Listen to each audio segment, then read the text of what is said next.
Miss Angela Cannon, I got to be honest with you. I've been waiting this interview for a long time, just because of what you do and just who you are. Congratulations on your new position, by the way, which is pretty neat. I got to just applaud you on that, obviously. And so I'm going to start there for our time together. When you got the call, Mhm. hey, you're moving on up. Were you surprised? Yes, yes, I was surprised. Even though it's still within the same, you know, network of entertainment, Yeah. what I was handling before was our streaming service. So I was leading up our Upfaith and Family, our streaming service, which is we say is the leading entertainment streaming service brand for uplifting entertainment. And we have movies and series and clean comedy and all those types of kids programming geared towards um, people of faith, families of faith, and we were doing really well. And I've held that up for about 4 years and been able to, grow the subscriber base Mm, and decrease churn and all that. And I just figured it's going well. This is probably where I'm going to sit for a while. yeah. Um, but our SVP of Multicultural Networks, who the GM of Aspire, Melissa, got a really amazing opportunity over at Amazon, and when she left, I just figured they would bring somebody in, to handle Aspire.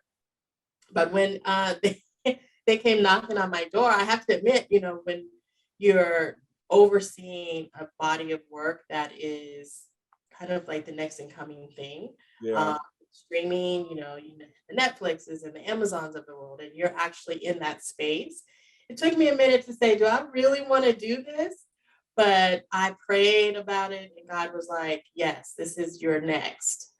So I walk boldly into this new position. I definitely take care to understand that it is not only linear, being the GM over Aspire, but it's also our fast channel. So it's still within that space of streaming. So I get the best of both worlds, and I'm walking into a foundation that Melissa had already set. And so I'm just sitting here, happy and giddy and blessed. So I'm good. Now I feel like my wife has to warn me for almost every interview because I get so excited about all of them, Angela, that she will say, "Listen, you do not know these people. They are not your friend." Although I've stalked them and Yeah. spent a lot of time together, so I have to walk in going, "Okay, I'm ADHD. I feel like I know them just because of nature of who ADHD people are." And so it's one of those kind of things where I think, "Okay, man, I feel like I know you, Angela." And so it's one of those things when you say next, how Yeah. did what you did last prepare you for what you're walking into now? Great question. Great question. What I did last, even before that, was be a major part of our content distribution and marketing team. Yeah. Um, and even prior to that, I was a researcher. I came from Disney and Warner Brothers, Mm, sitting in the research department as a research analyst and then a research manager. So when I came to a small network back then called Gospel Music Channel, um, I literally headed up their affiliate marketing department. And then that grew into content distribution and marketing, of which has been doing, getting our network distributed across all the different distribution partners. So that could be a Comcast, a Dish, a DirecTV. And then in the later years, it was the digital distribution partners like Amazon, right? yeah. So that was where I sat for many, many, many years. I've been with Up Entertainment for 18 years. So I sat in that position of building our businesses, building our brands, and launching our brands. So I was, there with Gospel Music Channel when we first launched. I was able to launch AspireTV, able to launch Upfaith and Family, our streaming service. So, my trajectory here has been upwards constantly, But I feel like everything that I had done up until this point has led me to this point of now overseeing, you know, a linear network as well as fast channels that literally, you know, speak to the community and speak to who we are as a brand, the Black culture and urban lifestyle. So I'm excited about where I have landed, so to speak. How have you always seemed to know, from my studying of you and stalking, maybe, how have you always seemed to know what's coming next? Because it's one of those kind of things where it seems like you kind of, no pun intended here, you seem to kind of fall into it. And so there you are on purpose. And then you seem to Mhm. do that job well, clearly, but you seem to know and have a knack of what's coming next. How does that work for you? You know, I first of all, I don't do anything without putting God first. Yeah. And I tried very hard to make sure that I am listening intuitively and innately to what he's telling me on a day-to-day basis. And there's been plenty of times where I thought, this is it for me. I'm about to leave this job. I'm going on to something bigger. Oh, really? Wow. Oh yeah, many many times. Because when you're with a independent network, um, you know, there's things that could be better. Particularly the pay is not like it is with your counterparts. You know, there's probably not a lot of opportunities for growth like you might be with your counterparts. So there's areas in which you miss, but on the flip side of that, being at an independent network allows for you to wear many hats, for you to grow in ways that you didn't know, to be able to, you know, handle and oversee a lot of different projects that you don't normally get to do. Yeah. So, you know, me sitting here at Up Entertainment has afforded me literally the opportunity to be forward thinking in mind. And when we started to see streaming, at least for me, I'll talk Yeah. for my, I started to see streaming becoming a major part of what was going on just in the general market sense. And you started to see a lot of cord cutting.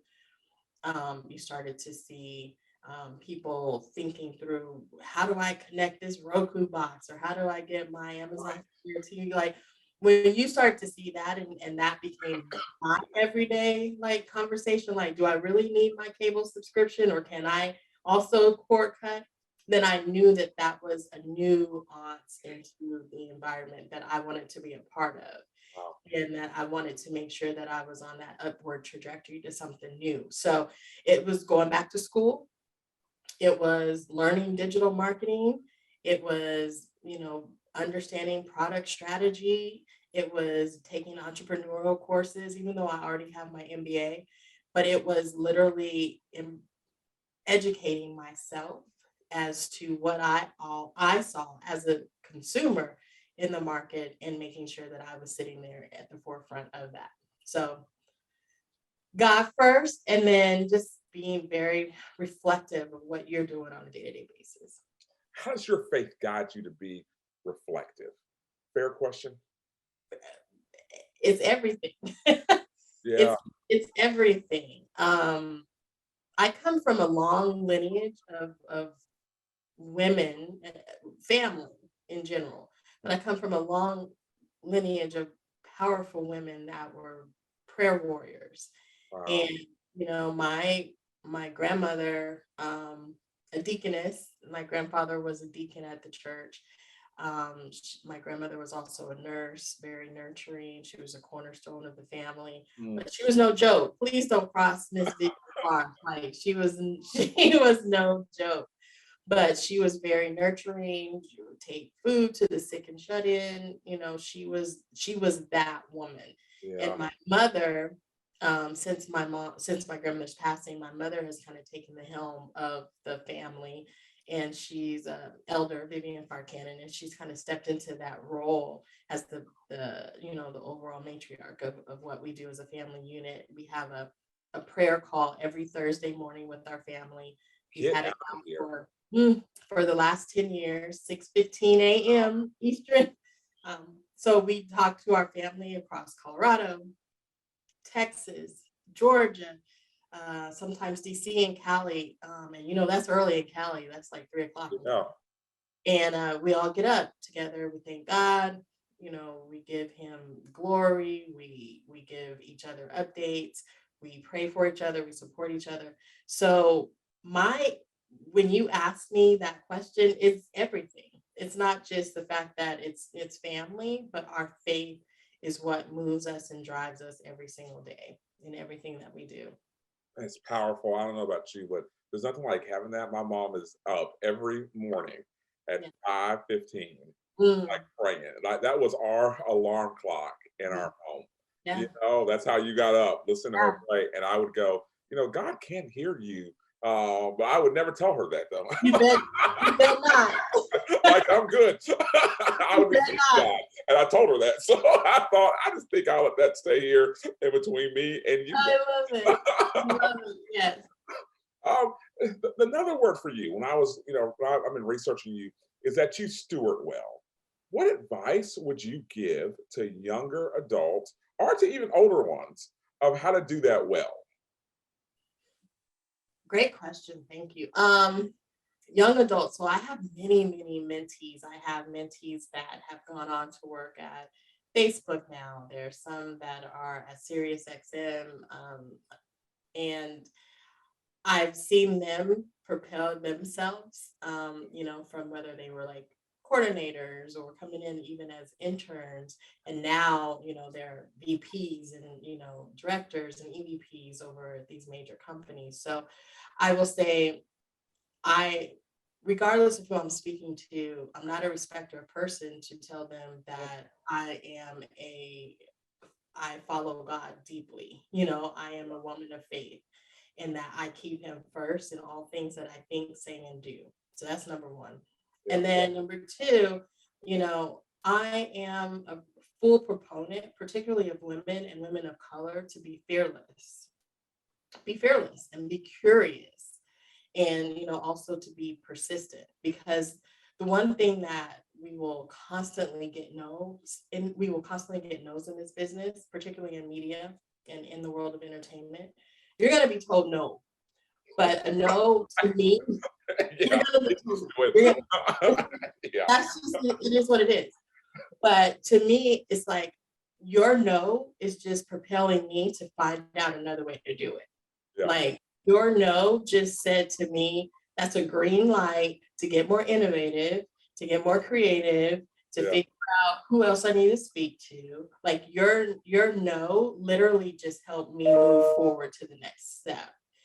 And then, believing in yourself at all times, because if you don't believe in yourself, who will? So I'm, again, really huge proponent for particularly our young women to know their power, to know that they're superpowers Mm. that they have, understand what those are and utilize them, capitalize on them, but believe in yourself. So, knows a no, believe in yourself, keep God first, be persistent, be curious, and, be kind. Be Right. kind. Yeah. Yeah. It's amazing. I have a daughter who's 9. And as you're saying that, I'm like going, are we doing those things as parents? So that's a Yeah. good word. That's a great, great word. Next to last question. If you were to write a book, what would the book title be for you? And I hope you do write a book, by the way. Like I know you've written some before, but I mean, like a book for leadership, if that makes sense. So if there's any prayer I'm praying for you, that one's it. Okay, I receive it. I receive it. You and my mom. My mom was like, "You need to write another book." I have my first book. I wrote kind of paying homage to my niece, who Yeah. at the time she was about 7 or 8. So much like your daughter.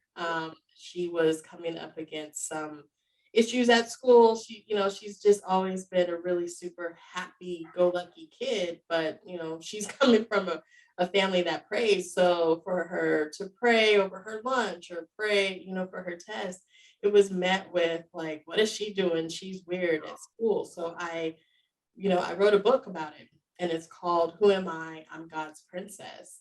And you can find it on Amazon. So I wanted to make sure that our little princesses were armed with a clear understanding that you do not have to be ashamed to be a child of God and to pray and to know that Man. your help cometh from Him first, right? So that's the first one. Right now, I think, as I have just come up on a cornerstone birthday, I just turned 50 a couple of weeks ago. Oh, happy birthday. Thank you, sir. Thank you. I believe you had one soon too, right? Like not too long ago? I did, but I'm not as excited about it as you seem to be. You're like, I'm literally going, oh no, there's less days ahead.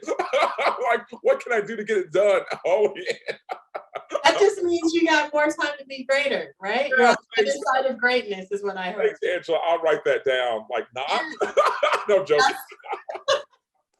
But no, I think the book now probably would be Each One Teach One, because I Oh, found myself in a position many a time, particularly over the last year or so, where I've become more of a teacher or a guider or a mentor, so to speak.